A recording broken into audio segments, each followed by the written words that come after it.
Hello my dear students, welcome back to my YouTube channel, Your English Teacher. Today we will be studying the 5th chapter of Flamingo textbook. The title of the chapter is Indigo by Louis Fischer. In this video we'll be talking about only a brief summary of the chapter. The title Indigo focuses our attention on the issue of exploitation of indigo sharecroppers at the hands of cruel British planters. The Britishers compelled them through a long-term agreement to plant indigo on 15% of their land and surrender the entire harvest as rent. After the development of synthetic indigo by Germany, the British planters extracted money from the peasants as a compensation for being released from the 15% agreement. Now the peasants who wanted their money back filed civil suits, and Rajkumar Shukla persuaded Gandhiji to take up the case of indigo sharecroppers. So the indigo sharecropping exemplifies the injustice of the British and the Indian submission to British authority. The Champaran movement that centered on indigo sharecropping led to the social and cultural upliftment of these peasants. Thus, the title Indigo is highly suggestive and appropriate. Louis Fischer was a Jewish-American journalist. Amongst his works were a contribution to ex-communist treatise. He's written The God That Failed, Life of Mahatma, as well as The Life of Lenin, which won the 1965 National Book Award in History and Biography. The following chapter is actually an excerpt from his book, The Life of Mahatma. The book has been reviewed as one of the best books ever written on Gandhi by Times Educational Supplement. This is indigo. The jeans color and the color of the dupattas and the plazo. This blue color is called indigo. This is a rock that is colored by the same color, and this is the powder. It is grown in the fields. If you see these old pictures of indigo plantation and manufacturing, nowadays we have tractors and other gadgets which are much more fast and much more easy to use. But earlier there used to be only these kind of arrangements. So understand the main issue in Champaran. The most arable land in Champaran was owned by the Englishmen and worked by Indian tenants. The chief commercial crop was indigo. The landlords compelled all tenants to plant 3/20ths of 15% of their holdings with indigo. The entire indigo harvest was to be surrendered as result. This was done by a long-term contract. Later, why did the 15% not work? See, Germany had developed synthetic indigo. The landlords had obtained agreements from the sharecroppers to pay them compensation for being released from the 15% arrangement.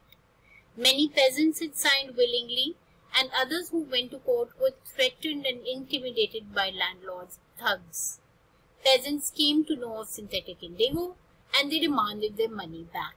It was at this point of conflict that Gandhiji had arrived. Let's make things easier to understand. The agreement of 15% of the land that should be grown with indigo, actually there was a change of plan because German synthetic indigo had arrived and invaded the Indian market. So what happens when the German synthetic indigo was available at a cheaper price? There was nobody to buy the actually homegrown indigo. So they lost that money. So homegrown indigo lost the value in the market, and then the landlords no longer wanted the indigo crop as rent. They wanted money in compensation instead of the rent. So if you look at their situation, their plight was very deplorable, and we can see that how it was fine. We'll see later that how it was agreeable to Mahatma Gandhi to agree even with a little bit of the money when it came to challenging their existence. The whole story actually talks about freedom from the fear of revolt. Just like in deep water, it was about freedom from the fear of any phobia, and in that case it was a phobia of water. Here it is a freedom from the fear of revolt, and this is what was his main concern. Gandhiji's main concern was to alleviate these poor from the clutches of the landlords, and he also wanted to make the Britishers realize that they could not continue to rule over them despite so many people who were dissatisfied. So once they wanted compensation instead of rent, the sharecroppers were too poor to pay in the form of money. So how did Gandhiji help? Gandhiji came at that very point of time when there was an altercation happening between the landlords and the peasants, because the landlords had started demanding compensation in form of money instead of the harvest as a rent. So Gandhiji had a very systematic approach to the problem. He, along with his lawyer friends, gathered as much as information they could on Champaran and gathered them, documented them, and wrote them down. Even there were British officials who set up an official commission of inquiry, and then that inquiry helped them to have a face-to-face talk regarding this deadlock. Now, what happened was that Gandhiji, initially it was expected that Gandhiji would ask for 100%, but he asked for 50. And then after 50, these people, they did not want to give 50 even, and they said 25, and then Gandhiji even agreed to 25%. There are different points of view here that why did Gandhiji leave that? Why did he agree to 25%? He explained that the amount of the refund was not important for them. What was more important was that the landlords were obliged to surrender part of their money, and with that they also had to surrender part of their prestige. This was the first time that the peasants realized that he too had rights and defenders. It's not that if he would like to claim there's nobody to stand by his side, the whole farmer peasant community stood by his side, led by Gandhiji. And Gandhiji learned courage and confidence. This is what he wanted the sharecroppers to learn. So why did he, after getting the 25%, why did he not leave Champaran after solving the sharecroppers issues? He saw that actually it was a deep-rooted problem. His aim was not only to get the money back, but his aim was to educate the masses and also remove the cultural and social backwardness in the villages. He helped his associates set up a school and taught the community lessons in health and hygiene. It was a typical Gandhi pattern. His politics were always intertwined with the practical day-to-day problems of the millions. It was not a one-word answer, okay, fine, you've got 25%, so the issue is over. The issue is much more deep-rooted, and that is what he could understand. That's why he started educating the masses on topics of hygiene, topics of education, etc. Until and unless he would not be able to win their confidence, he was very sure that he would also not be able to be successful. Coming to Sabarmati Ashram, that is a ashram of Mahatma Gandhi on the river bank of Sabarmati. That's why it's called Sabarmati Ashram in Ahmedabad.